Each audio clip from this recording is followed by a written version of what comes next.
मैं रॉबिन एक किसान हूँ, लेकिन मैं अपनी जो खेती है, अपनी जो ज़मीन है, इसे फैक्ट्री की तरह इस्तेमाल करता हूँ।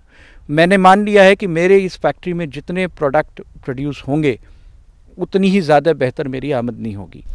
खेती किसानी एक ऐसी चीज़ है जो लोगों को अपनी तरफ खींच लेती है। आज हम बात कर रहे हैं एक ऐसे किसान भाई की जिन्होंने अपना स्थापित काम इवेंट मैनेजमेंट का छोड़कर खेती के अंदर आने का सोचा। सन 2014 में उन्होंने डेयरी फार्मिंग की शुरुआत की। उससे दूध, पनीर और आदि प्रोडक्ट्स अपने नाम से निकाले। साथ में खेती के अंदर ढेर सारे प्रोडक्ट्स उन्होंने अपने नाम से वो निकाल रहे हैं और बहुत अच्छा मुनाफा वो कमा रहे हैं। चलिए बात करते हैं मनीष जी से। मनीष जी, जो आप खेती कर रहे हैं उसके बारे में ज़रा हमें बताइए। रॉबिन भाई, मैं 1997 में MBA करने के बाद मैंने 2 साल दिल्ली में जॉब किया। फिर उसके बाद मेरठ में आके मैंने इवेंट मैनेजमेंट का काम किया। एक कंपनी सेटअप की भारती फ्लोरा के नाम से, और मैंने ये कारोबार लगभग 2015 तक किया। उसके बाद 2014 में हमने तय किया कि हम लोग डेयरी फार्मिंग की तरफ जाएंगे, क्योंकि जो अंदर का किसान था वो बार बार गांव और खेत की तरफ खींच रहा था। तो 2014 में हमने अपना डेयरी का सेटअप किया और उसके बाद 2018 से हमने अपना ऑर्गेनिक सर्टिफाइड फार्म स्टैब्लिश किया। सर, आपने डेयरी के बारे में बताया था, तो फिलहाल में इस डेयरी पर अभी कितने पशु और कितना मिल्क यहाँ पे प्रोडक्शन हो रहा है मिल्क का? ये रॉबिन 2014 से हमने डेयरी शुरू करी थी और इनिशियली हमने सिर्फ 10 पशुओं से यहाँ शुरुआत की थी। आज लगभग 80 पशु हमारे पास टोटल हैं, छोटे बड़े सब मिलाकर, और लगभग 400 लीटर के आसपास का प्रोडक्शन है पर डे का, जिससे कि इस वक्त हम लोग पैकिंग करके खुद अपने ब्रांड से बेचते हैं, भारती मिल्क स्प्लैश के नाम से। साथ ही साथ हम लोग का मट्ठा है, दही है, पनीर है और घी है। तो 5 प्रोडक्ट ऐसे हैं जो हम डेयरी से इस वक्त बना रहे हैं और जिसको हम सेलिंग कर रहे हैं। सर, जैसे आपने जो डेयरी की शुरुआत की थी, असल में आपने खेती शुरुआत की थी या डेयरी सबसे पहले कौन सा स्टेप था खेती में आने का? नहीं, देखिए, किसान होने के नाते पशु तो हमेशा से ही रहे, पर पहले 2-3 पशु हुआ करते थे, इससे ज़्यादा नहीं रखते थे ज़रूरत के हिसाब से। फिर जब मन बनाया कि डेयरी करनी है, तो हमने इनिशियली सोचा था कि हम 200 गायों की डेयरी एक प्लान कर रहे थे। लेकिन जब हमने डेयरी के बारे में जानना शुरू किया, हरियाणा, पंजाब, उत्तरांचल, जो बड़ी बड़े डेयरी फार्म्स है, छोटे बड़े फार्मों पे हम गए, विज़िट किया, तो हमें लगा कि हमें जो रिस्क है उसको कम करना चाहिए, और इसका शुरुआत एक ट्रायल प्रोजेक्ट के तौर पे हमने किया और 10 गायों से हमने शुरुआत की थी। सर, अगर बात करें आपके फार्म पर फसलों की, तो वो कितने तरीके के, वो बताइए। देखिए रॉबिन, हम लोग के यहाँ, जैसे मैं गेहूं की बात करूं तो 2 तरह का गेहूं हम लोग उगाते हैं। साधारण गेहूं उगाते हैं और काला गेहूं उगाते हैं। इसी तरीके से अगर हम दालों की बात करें तो 4 तरह की दाल हम लोग लगाते हैं अपने यहाँ। उड़द है, मूंग है, मसूर है और चना है। बासमती चावल हम लोग अपने यहाँ उगाते हैं। इसके अलावा सरसों हम लोग अपने यहाँ उगाते हैं। अगर हम सब्ज़ी की बात करें तो सब्ज़ियों में हमारे पास कई तरह के सीजनल सब्ज़ियाँ जो अलग अलग सर्दी और बरसात और गर्मी के हिसाब से होती हैं। जैसे आज की तारीख में आप देखेंगे तो ब्रोकली लगा हुआ है, गोभी लगा हुआ है, मूली है, शलगम है। इसके अलावा सहजन मेरे यहाँ अपने यहाँ लगा हुआ है, जो मोरिंगा जिसे हम लोग कहते हैं। साथ ही साथ कुछ हमने फलों का अपने यहाँ एक जो है वो सेटअप किया हुआ है, जिसमें हमारे पास आम है जिसका हम अचार बना के बेचते हैं। इसके अलावा अमरूद है, नाशपाती है, नींबू है, पपीता है, केला है, अनार है। तो इस तरह के एक वेरिएशन हमने किया है कि जिन जिन चीज़ों को हम लोग अपने यहाँ उगा सकते हैं और उनमें से कुछ चीज़ों को जिनको हम प्रोसेस करके बेच सकते हैं। जैसे आलू हम लोग के यहाँ हैं, तो आलू हमारा इस साल का जो प्लानिंग है वो ये है कि आलू के हम चिप्स बना के बाज़ार के अंदर देंगे। आम जैसे हम लोग के पास है तो आम का अचार हम लोग अपने कस्टमर्स को ऑफ़र कर रहे हैं। यहाँ तक कि जो हरी सब्जियाँ हैं उनका भी जो हरा अचार होता है वो बना के हम अपने कस्टमर्स को दे रहे हैं।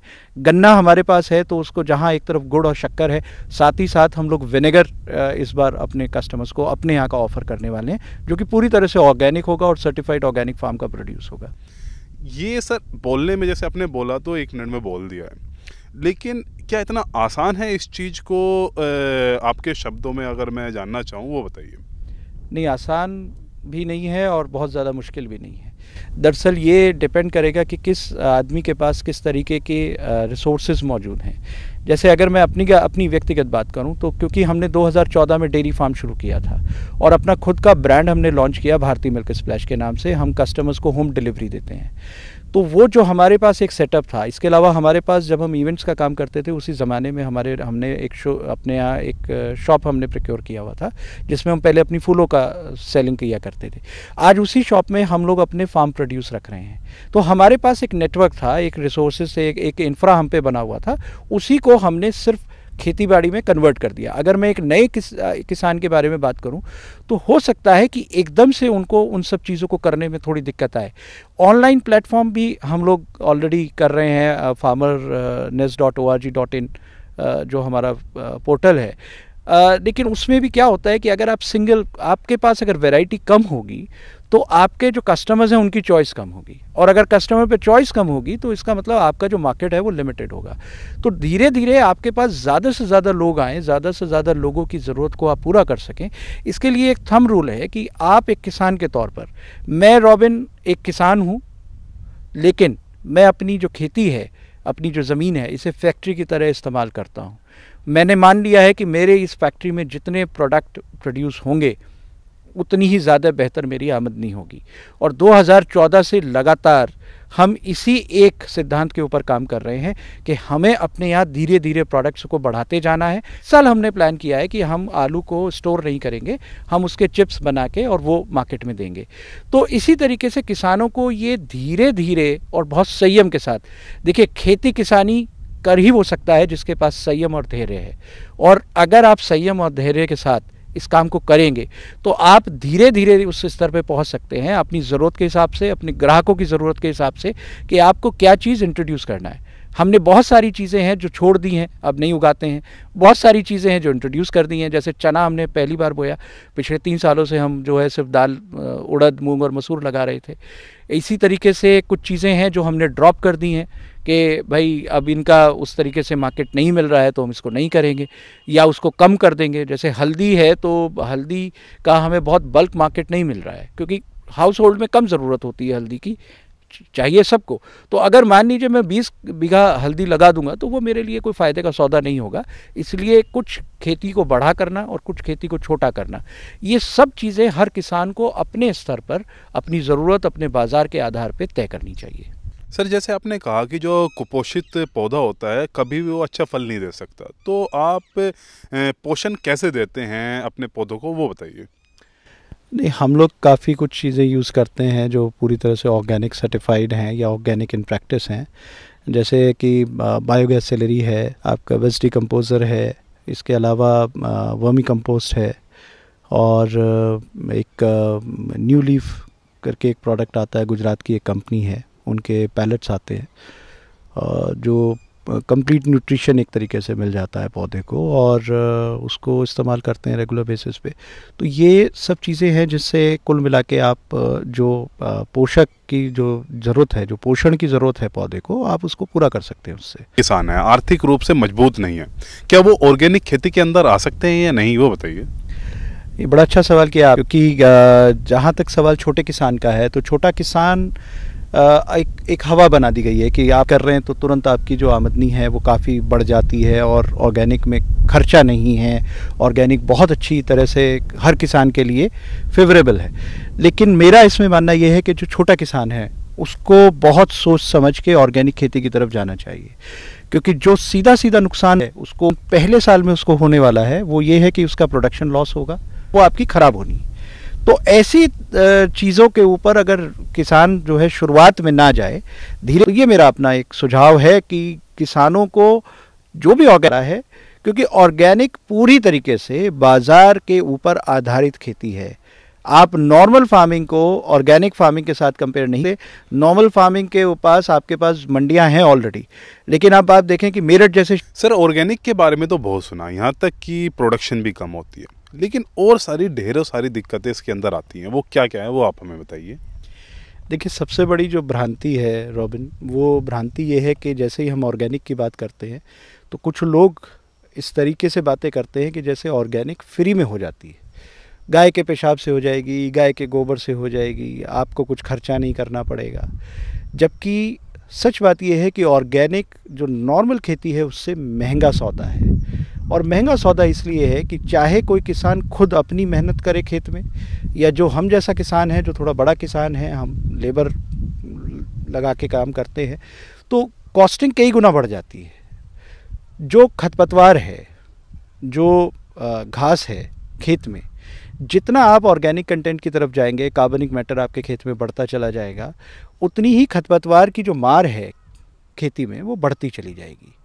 और उसको रोकने का आपके पास सिवाय मैनुअल कोई दूसरा तरीका नहीं है। ऑर्गेनिक में अभी तक कम से कम मेरी जानकारी में कोई ऐसा तरीका नहीं है जो किसी वैज्ञानिक ने सुझाया हो कि जैसे केमिकल खेती में हम कोई स्प्रे कर देते हैं और वो पूरी की पूरी घास ख़त्म हो जाती है और फसल बच जाती है। ऑर्गेनिक में ये तरीका नहीं है। ऑर्गेनिक में वो चीज़ें आपको मैनुअल करानी है, और अगर आप लेबर से आज की तारीख में कोई भी काम कराते हैं तो वो आपकी कॉस्ट को कई गुना बढ़ा देता है। सर, जैसे जो आप यहाँ पे अलग अलग चीज़ें इस्तेमाल कर रहे हैं, टेक्नोलॉजी का किस तरीके से इस्तेमाल कर रहे हैं वो बताइए। देखिए, हमारे यहाँ जो सबसे बड़ी प्रॉब्लम है वो आवारा पशुओं की है। तो उसके लिए हमने यहाँ पर जो 12 वोल्ट से ऑपरेटिव जो इलेक्ट्रिक फेंसिंग होती है वो पूरे हमने अपने चक्की फेंसिंग करा रखी है। इसके अलावा ड्रिप इरिगेशन का इस्तेमाल हम लोग करते हैं अपने यहाँ। साथ ही साथ कुछ छोटे टूल्स हैं जैसे कि पावर वीडर है, ब्रश कटर्स हैं, उनका इस्तेमाल होता है। साथ ही साथ ट्रैक्टर तो हम सब लोग करते ही हैं एक बड़ी खेती के हिसाब से। और इसके अलावा कुछ वैसे इम्प्लीमेंट्स हैं जो हाथ से जो मैनुअली इस्तेमाल करते हैं। तो होज़ वगैरह हैं जो हाथ से जैसे छोटी गूल निकालनी है या खरपतवार के लिए हम लोग इस्तेमाल करते हैं। तो इस तरह के काफ़ी टूल्स हैं, काफ़ी चीज़ें हैं जो एक नॉर्मल खेती में थोड़ी सी आधुनिकता के साथ और इसको आसान करने के लिए हम इस्तेमाल कर रहे हैं। सर, जैसे अगर बात करें नए युवा जो खेती के अंदर आना चाहते हैं तो आप उन्हें क्या संदेश देंगे कि क्या बातें वो ध्यान रखें और कैसे शुरुआत करें?